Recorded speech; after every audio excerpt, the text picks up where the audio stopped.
Revelation chapter 11 and verse 14.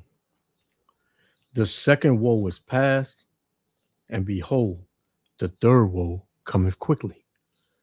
First and foremost, I want to give all praises, honor, and glory to Yahweh, Bahashem, Yahushua, Bahashem, Rakakadash, for blessing me with the spirit to do another lesson.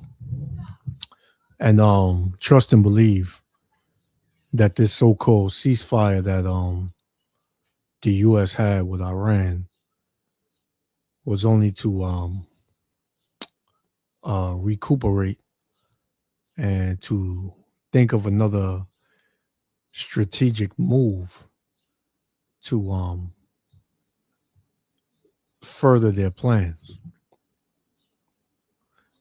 And you'll have brothers say, oh, this is only going to last a little while and then it's going to stop. This ain't going to stop, man. What's going to happen is it's going to increase and more nations are going to get involved. And we've been telling you this, right? The Lord said this is the beginning of wars, right? So what you need to do is just continue to be diligent, vigilant, seek Yahweh Shem Yahushua, because, you know, we at the end. World War III has begun. It's just on a first phase. So just on the first phase, you know. So I'm going to play this. Yahweh Shem Yahushua willing. The elect be edified. Shalom.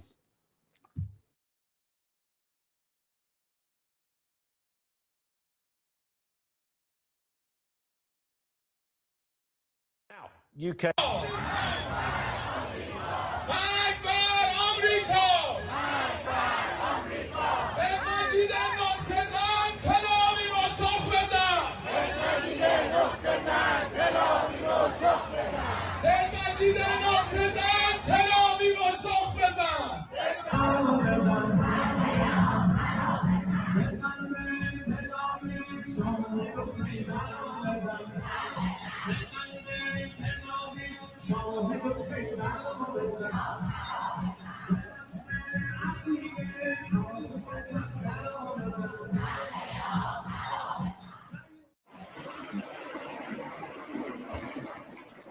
U.S. President Donald Trump has unilaterally extended a ceasefire in the Iran war, but that doesn't mean that the shooting stopped. In fact, this morning we saw Iranian Revolutionary Guard forces open fire on a container ship in the Strait of Hormuz. Now, no one was hurt in that attack, but it apparently did severe damage to the bridge of that container ship. Iranian media outlet Noor News, which has long been associated with Iran's Supreme National Security Council, its top decision-making body, said that Iranian forces opened fire after the ship did not respond to demands of its military. Now, Iran has maintained a chokehold on the Strait of Hormuz since the war began. It's believed that it also has mined parts of the strait and had been demanding payments of as much as $2 million to allow ships to pass through. This has affected the flow of natural gas and oil through the strait. During peacetime, about 20% of the world's supply of both moved through there. That's having tremendous impacts on the global economy. It remains unclear whether we'll see any ceasefire talks in Islamabad. Right now, Iran has not formally acknowledged Trump extending the ceasefire, waiting for an Iranian response. But it just shows with this latest ship attack just how dangerous the situation remains and the risk of further escalation.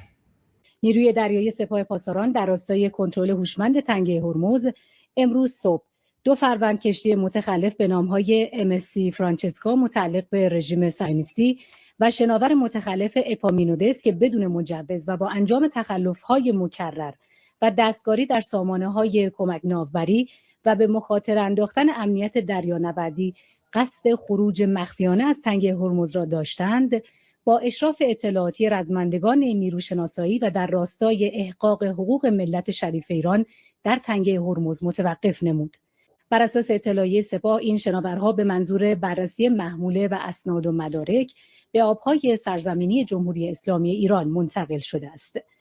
نیروی دریایی سپاه مجدداً تاکید کرده است هر گونه اقدام برای مختل کردن اجرای قوانین اعلامی جمهوری اسلامی ایران برای تردد در تنگه هرمز و نیز فعالیت مغایر عبور ایمن از این راهبردی به صورت مداوم توسط نیروی دریایی سپاه مورد رصد قرار گرفته و با متخلفین برخورد قاطع و قانونی انجام می‌پذیرد. What do you say to the American people who question how much longer this will take? Obviously, you know that they are having higher. You're such a disgrace. Did you hear what I just said? Vietnam. How many years was Vietnam? I understand, sir. But How many years past was your Vietnam? 6-week deadline, so Well, I'm I just did my. wondering- I I'm just took. wondering I what you took. say to the American people I who are took wondering about the country out militarily in the first 4 weeks. I took it out militarily. Now all we're doing is sitting back and seeing what deal. And if they don't want to make a deal, then I'll finish it up militarily with the other 25% of the targets. We've hit 78% of the targets that we've wanted to hit. We've knocked out their manufacturing. We've knocked out their missile production. We've knocked out their drone production. We've knocked out everything. In some cases, when I say knocked it out, 70, 80, 90%. It's amazing what we've done. So I've done that within that period of time that I mentioned, but I don't want to rush myself. Sir, would you use a nuclear weapon against Iran? You posted on No. Truth Social No, a few weeks ago. we don't need That's it. not Why do what I need it? Why would a stupid question like that be asked? You posted Why would I use a nuclear weapon when we've totally, in a very conventional way, decimated them without it? No, I wouldn't use it. A nuclear weapon should never be allowed to be used by anybody. Tonight, President Trump issuing a new warning to Iran, posting orders to the Navy to, quote, shoot and kill any boat mining the Strait of Hormuz. It comes after the Iranian regime began attacking and seizing commercial ships in the strait, posting this video claiming to show its commandos boarding them, hours after President Trump extended the ceasefire with Iran. Their military is totally defeated. They're outside of the little wise guy ships. I call them the wise guy ships. And as the president is choking Iran's economy with his naval blockade to pressure the regime to make a deal. Overnight, U.S. troops boarding a sanctioned ship carrying Iranian oil in the Indian Ocean. If they don't want to make a deal, then I'll finish it up militarily. Does that mean Americans should anticipate spending more on gasoline for the foreseeable For future? a little while. And you know what they get for that? You know what they get for that? Iran without a nuclear weapon that's going to try and blow up one of our cities or blow up the entire Middle East. The New York Times reporting new details tonight about the health of Iran's new Ayatollah, badly injured in the same strike that killed his father and neither seen nor heard in public since. 4 senior Iranian officials claim he was gravely wounded but is mentally sharp and engaged after 3 leg surgeries. His face and lips burned severely, making it difficult to speak, and that access to him is extremely difficult. So generals are the key decision makers in Iran. They have all new leadership and they're fighting like cats and dogs for who's going to control.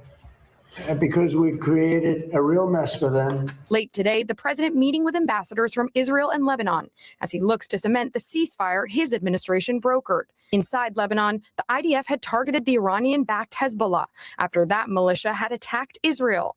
NBC's Yasmin Vasugian spoke to this man who says his wife and daughter were killed in an IDF strike. It felt like an earthquake, he said. Tonight, the Lebanon ceasefire extended for another 3 weeks. Monica Alba joins us tonight from the White House. Monica, there were a lot of headlines about a question the president was asked today whether he would ever use a nuclear weapon against Iran. What did he say? Yeah, Tom, the president dismissed the idea, saying he wouldn't need it given what the U.S. military has been able to accomplish conventionally, but adding a nuclear weapon should never be allowed to be used by anybody. We're just getting a line here from Iran's Fars news agency saying that 2 missiles, assumedly Iranian missiles, but saying 2 missiles hit U.S. warship near Yask Island after it ignored Iran warnings. Just to recap on this very important news that's coming through, Iran's Fars news agency is reporting 2 missiles have hit U.S. warship near Yask Island after it ignored Iranian warnings. Now, Rasul, I appreciate the situation is very fluid. Are you hearing anything about this that no doubt would be a very serious escalation in what we thought was at least a ceasefire in terms of preventing military contact between the two sides. Indeed, Sami. So earlier today, the Khatam al-Anbiya Joint Coordination Center, which is overseeing Iran's war affair, its commander, Ali Abdullahi, he just released a statement saying that any warships belonging to the United States entering the Strait of Hormuz is going to be attacked. So that was quite clear. There was not softening in the language. It was not a diplomatic term, no vague words. Simply, they said that they are going to attack. And now that is happening. So the public relations office of the army, Iranian army, saying that with a firm and swift warning from the Navy of the Islamic Republic of Iran, the entry of American Zionist enemy destroyers into the Strait of Hormuz was prevented. And then the Fast News Agency saying that 2 missiles hit the U.S. warship near Jask Island after it ignored Iran's warning. So that is the escalation. So practically, after the ceasefire was announced, this is the first military direct engagement. And of course, that does not mean that the ceasefire is now collapsed. However, it is now jeopardized. We can easily say that. So we're going to see what's going to be the United States reaction. But here, the things are really, really escalating. And it is Iranians have been saying that, particularly regarding their proposals, that now there is a new proposal in Tehran and they are reviewing it. But today, earlier today, the spokesperson of the Foreign Ministry, Ismail Bakai, said that the U.S. is inconsistent in its demands, is changing its positions, coming up with new demands. It's really difficult to understand what Americans are asking for.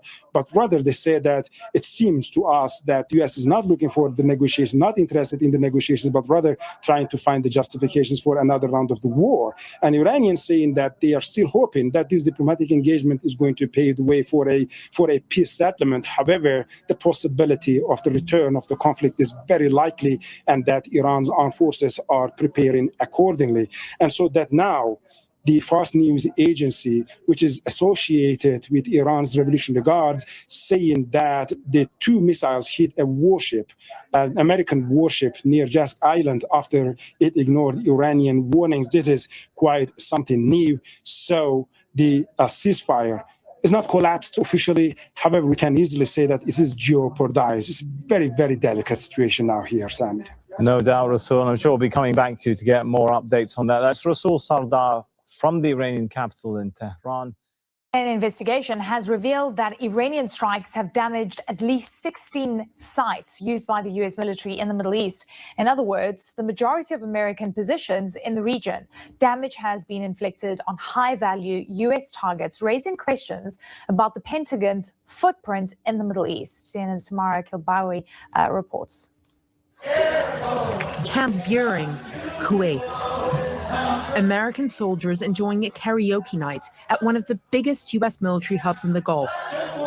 That was then. This is now. A once bustling American microcity in the desert, nearly empty and heavily damaged after a weeks-long barrage of Iranian missiles and drones. One of many U.S. military facilities in the oil-rich Arabian Peninsula, targeted by Iran even as the U.S. and Israel pummeled the Islamic Republic's large arsenal. So what impact have Iran's strikes had on America's footprint in the Middle East? A CNN investigation found evidence of unprecedented destruction. We can reveal that strikes damaged at least 16 U.S. installations across 8 countries. According to our analysis and sourcing, that's the majority of American military positions in the region, and some of them are virtually unusable now. A U.S. source familiar with the situation told us that they'd never seen anything like this at American bases, that these were rapid, targeted strikes using advanced technology. Iran's main targets? Multi-million-dollar aircraft, like this Boeing E-3 Sentry, which gave the U.S. a huge amount of visibility over the Gulf. It's out of production, and in today's money, it's worth nearly $500 million. Critical communications equipment. Look at these giant golf balls. They're known as radomes, and they protect satellite dishes vital for data transmission. In this base alone, Iran destroyed all but one of the radomes less than a month into the war. And crucially, radar systems. Highly sophisticated, expensive, difficult to replace, and critical to air defense. A second U.S. source, this one a congressional aide familiar with damage assessments, described these as the most cost-effective of the targets. Our radar systems, they said, are our most expensive and our most limited resource in the region. For U.S. allies in the region, there's a dilemma. In some ways, Iran's show of force makes the U.S.'s presence in the region even more necessary to Gulf security.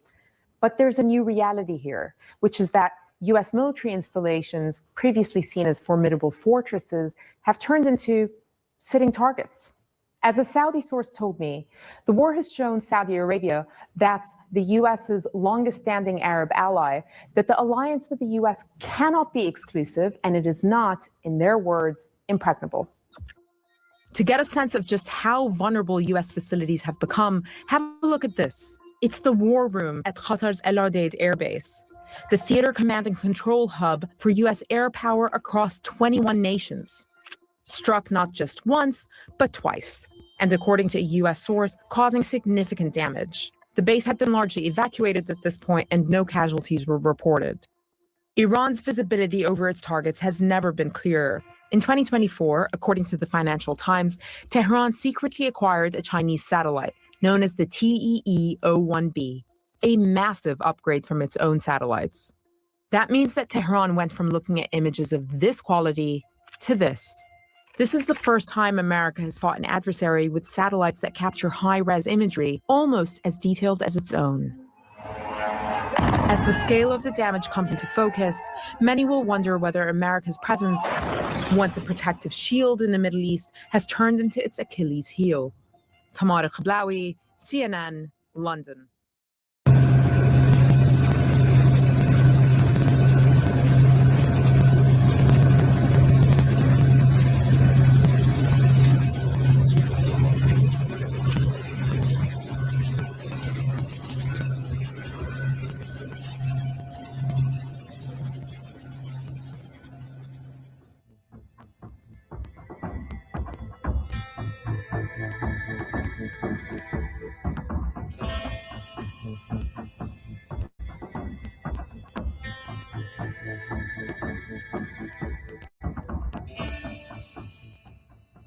A merchant tanker, somewhere in the dark waters near the UAE coast, suddenly struck by unknown projectiles. No warning, no claim of responsibility, just a ship hit in one of the most dangerous stretches of water on the planet. This is the Strait of Hormuz, and right now, it's a war zone. May 3rd, 2025. It's 7:40 p.m. UTC. A merchant tanker is cruising roughly 78 nautical miles north of Fujairah, UAE. That's barely a stone's throw from the entrance to the Strait of Hormuz. Then, projectiles. The crew survives, no environmental damage, but the message sent is crystal clear. And here's the thing, that wasn't even the only attack that day. Hours earlier, a bulk carrier heading northbound was swarmed by multiple small boats just 11 miles off the coast of Iran. Crew safe again, but two ships, one day, both in the same corridor. Here's why this matters to you, even if you've never set foot on a boat. The Strait of Hormuz is the jugular vein of global energy. Roughly 20% of the world's oil flows through that narrow passage. When ships get hit there, energy markets panic, and they have been panicking. Since the Iran conflict escalated earlier in 2026, at least 24 attacks have targeted commercial vessels in and around the strait. The result? Shipping traffic is way down. Fuel prices are way up. U.S. gas prices are hovering around $4.45 a gallon, and in California, even higher. This isn't just a military story. Every time a tanker gets hit, you might feel it at the pump. So what is America doing about it? On the very same day these attacks happened, President Trump announced Project Freedom, a U.S.-led operation to escort neutral commercial vessels out of the Strait of Hormuz, starting May 4th and 5th. Trump called it a humanitarian mission, getting food and supplies to crews stranded in the waterway and opening the passage for innocent ships. He also made something very clear: interfere, and there will be consequences. Iran wasn't having it. Tehran immediately labeled Project Freedom a ceasefire violation. Meanwhile, Iran reportedly submitted a 14-point peace proposal, including demands for sanctions relief. Trump described it as conceptual. In other words, talks are happening, but attacks are also happening. Nobody has claimed responsibility for the May 3rd attacks. Nobody knows exactly who fired those projectiles into that tanker near the UAE. And that uncertainty, that's almost the scariest part. Because this is a strait where one wrong move, one miscalculation could spiral fast. And the world's oil, the world's shipping lanes, and now U.S. warship escorts are all tangled up in it. The Strait of Hormuz has never felt more like a powder keg. Corey Howard, and this is the Pulse. The United States says military helicopters have sunk 6 Iranian small boats that were targeting civilian vessels in the Strait of Hormuz. It comes after the military reported that Iran launched missiles, drones, and small boats at ships that the U.S. is protecting in the strait. President Donald Trump said the U.S. Navy would help guide ships out of the Strait of Hormuz starting today. And ships from all over the world are stuck and are unable to travel through the key waterway after Iran effectively blocked it off.